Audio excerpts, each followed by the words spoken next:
Hi, hello friends, welcome to MM channel. How to impress and influence your friends and people around you. Let's talk like a pro. How we can do this? How we can achieve this? I dabbled in these questions and dove in even deeper, and that's when I brought you all these new phrases that you could use it in your everyday conversation. By doing this, admittedly, all your efforts will result in profound outcome. Watch the video and practice it every day. You would feel more empowered than ever in the face of communication. Okay, so let's see the first one. Bright spot in the terrible day. Where we have to use this and how we can use this.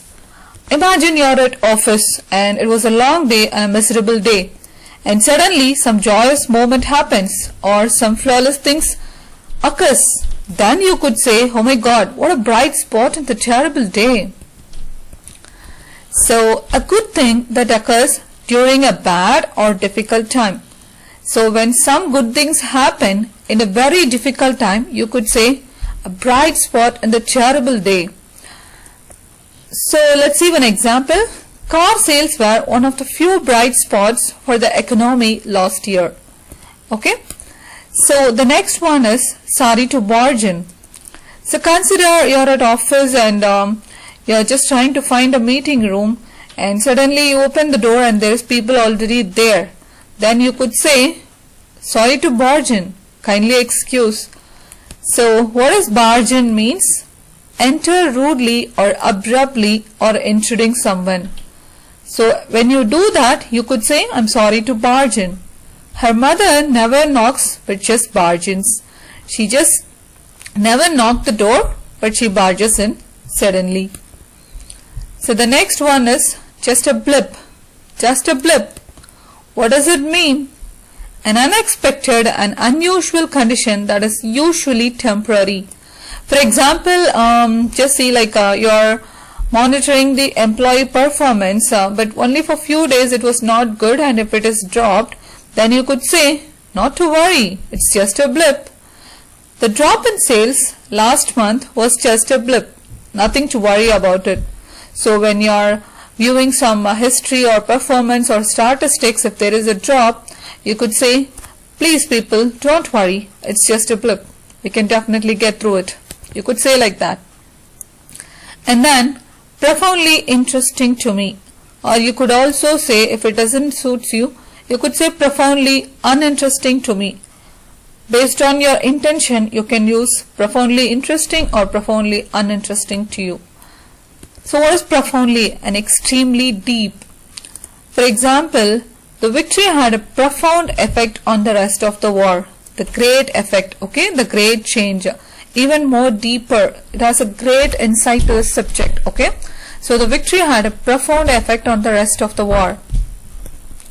So the next one is, you don't sound certain. So let's just take this scenario. For example, you're talking with your friend or colleague or co-worker, and then you're asking something about them, and they might be dragging or not giving complete information about that. Then you could say, you don't sound certain. So what does it certain means? Free from doubt or reservation. You should be more confident enough, okay? So I'm certain he will come. If you say like this, it's mean you're very much sure about it, okay? And if the other person is not sure about it, and if they are not giving the complete information about it, maybe they do not have that information or they do not know. So you could say you don't sound certain. And then the next one is tough nut to crack. Tough nut to crack. So in office, if you are just facing some difficult problem or any individual who is difficult to deal with, then you could say, for example, this assignment is a hard nut to crack. You could also say hard nut to crack, or this problem is hard nut to crack, or it won't be easy getting her approval because she is a tough nut to crack. When somebody is telling you please go and get the approval from her, you could say, oh my God, no, she is a tough nut to crack, I can't do that, please you go ahead and do it. You could say like that. And the next one is getting the hang of it. Getting the hang of it. And this is kind of informal to learn the skills that are needed to do. Maybe you cannot use this when you are in a very official meeting, so that's the reason I have also mentioned it is informal, but you can use it with your friends and colleagues and co-workers and your family. So how we can use this is, he was finally getting the hang of this job. He got the skills which needed for the job. He was finally getting the hang of his job. She is getting the hang of driving. Means she finally got the hang of driving. So the last one is head out. Head out. What is meant by head out? Head out is often used in reference to the planned departure or a way to announce one's exit. For example, you have already planned that you are about to leave by 10 o'clock or tomorrow. If you have already a planned scenario, in that case you can use head out. Attention everyone, we are heading out at 10 a.m. Okay?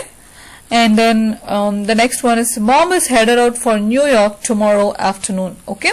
So if there is a planned event, you are announcing the exit by using this head out. Mom is headed out for New York tomorrow afternoon. So decorate your speech by adding all these wonderful phrases, improve your personality, and recite these new brilliant phrases in your routine life every day. Okay? I'm sure you're all gonna ace it. Okay?